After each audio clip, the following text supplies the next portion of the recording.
আল্লাহ রসুলের বিয়েতে যখন খাদিজাতুল কুবরা আম্মা জানের সাথে বিয়ে হয়, ওই খুতবাটা আবু তালেব পড়ছেন। আবু তালেব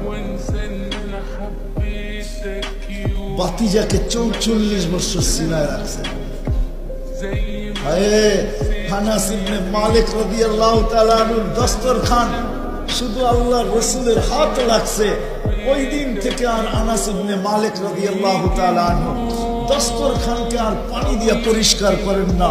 যখনই পরিষ্কারের প্রয়োজন হয়, ময়লা হয়ে যায় তো আগুনে নিক্ষেপ করেন, তারপরে বাহির করে নিয়ে এসে ঝাড়া দেন।